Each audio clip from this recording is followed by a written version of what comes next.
Halo Sobat Telkomers semua, perkenalkan saya Aldi Yori Aditya, biasa dipanggil Yori. Saya bekerja sebagai UX Analyst untuk tim Product and Service Assurance. Untuk video kali ini, saya akan berbagi beberapa tips bagi Telkomers semua bagaimana untuk mendesain suatu produk digital. Pernah nggak sih kalian semua mengalami error ketika menggunakan suatu produk digital? Jika pernah, apakah kalian sampai frustasi ketika terjadi error tersebut? Karena tidak menutup kemungkinan bagi Telkomers semua, ketika menggunakan produk digital, pasti terjadi error. Lalu, apa sih pesan error itu? Error adalah indikator suatu sistem. Mereka menandakan bahwa sedang terjadi masalah pada sistem tersebut. Dengan adanya suatu pesan error, pengguna harus dapat melihatnya, memahaminya, dan menindaklanjutinya dengan mudah. Dengan kata lain, pesan error ini menjadi penting keberadaannya, karena pesan error yang baik ini dapat membantu pengguna untuk menemukan solusi atas error yang terjadi. Nah, sekarang bagaimana kita mendesain suatu pesan error agar pesan error tersebut dapat dengan mudah dilihat oleh pengguna. Pada umumnya, terdapat 4 poin yang perlu kita perhatikan untuk mendesain suatu pesan error. Yang pertama, yaitu indikasi eksplisit, di mana kita perlu menjelaskan secara terang-terangan bahwa terdapat suatu kesalahan untuk proses yang sedang dialami oleh pengguna. Untuk yang kedua, gunakan bahasa yang mudah dipahami oleh user, hindari penggunaan singkatan dan bahasa sistem, agar pengguna tidak menjadi kebingungan.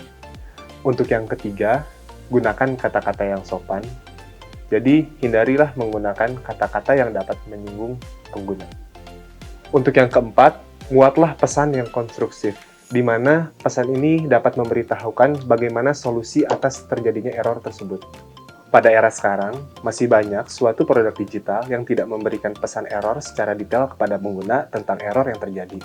Entah itu letak error, isi pesan, atau bagaimana cara pengguna memperbaiki error tersebut. Nah, tidak jarang juga pesan error atau error muncul ketika kita sedang mengisi sebuah formulir pada produk digital. Untuk video kali ini, kita akan lebih membahas bagaimana sih tips untuk mendesain suatu pesan error pada suatu formulir di produk digital.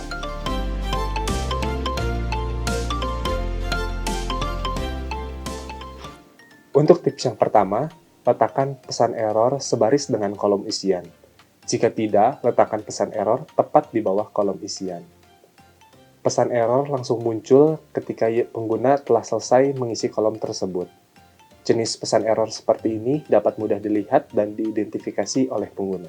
Seperti pada gambar, pesan error dimuat tepat di bawah kolom isian. Hal ini dapat mudah diidentifikasi oleh user di mana letak error terjadi. Untuk tips nomor 2, berikan suatu indikasi berhasil ketika pengguna melakukan proses yang kompleks. Misalnya, jika pengguna sedang mengisi suatu formulir untuk mengisi nama yang unik, dapat diberikan sebuah indikasi bahwa nama tersebut masih tersedia atau tidak tersedia. Hal ini dapat membantu user untuk melakukan proses tersebut. Penggunaan warna dapat membantu user untuk mengidentifikasi letak error. Jika tampilan kolom dimuat dalam jumlah yang banyak, pengguna dapat dengan mudah mengidentifikasinya. Untuk penggunaan warna, biasanya warna merah dihubungkan dengan suatu error. Untuk warna jingga dan kuning, biasanya dihubungkan dengan suatu peringatan. Untuk warna biru dan hijau, biasanya dihubungkan untuk suatu proses yang sukses atau berhasil. Untuk tips nomor 4, dapat ditambahkan suatu icon atau suatu animasi ringan pada pesan error. Sebuah icon dapat membantu pengguna untuk mengidentifikasi sebuah pesan error tanpa melihat teks. Hal ini menjadi alternatif untuk mendesain sebuah pesan error, karena sebuah icon dapat membantu pengguna untuk mengidentifikasi sebuah pesan error tanpa membaca pesannya. Untuk tips nomor 5, gunakan sebuah modal ketika pengguna harus melakukan aksi tambahan. Seringkali terdapat error yang mengharuskan pengguna untuk melakukan konfirmasi. Hal ini dapat dimuat dalam suatu modal agar tampilan bisa menjadi lebih atraktif. Untuk tips nomor 6, jangan tampilkan pesan error ketika pengguna belum selesai mengisi kolom.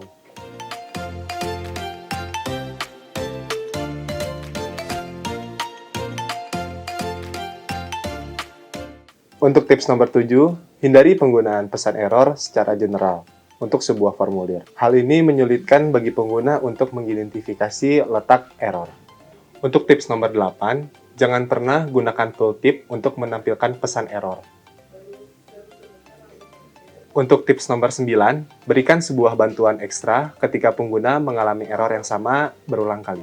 Untuk contoh kasus, ketika pengguna mengisi suatu username dan password yang salah sebanyak 3 kali atau lebih, maka pesan error dapat memberikan suatu pilihan bagi pengguna untuk mengganti sebuah username dan password tersebut. Hal ini dapat membantu user untuk menemukan solusi atas error yang terjadi.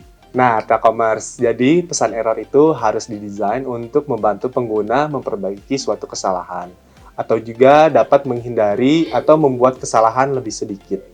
Pastikan bahwa pengguna dapat dengan mudah mendeteksi kesalahan dan memahami bagaimana cara memperbaiki error tersebut. Sampai di sini dulu ya, Sobat Telkomers. Sekian tips dari saya mengenai cara implementasi pesan error untuk produk digital. Semoga tips ini dapat mudah dipahami dan bermanfaat bagi Sobat Telkomers semua. Bye-bye!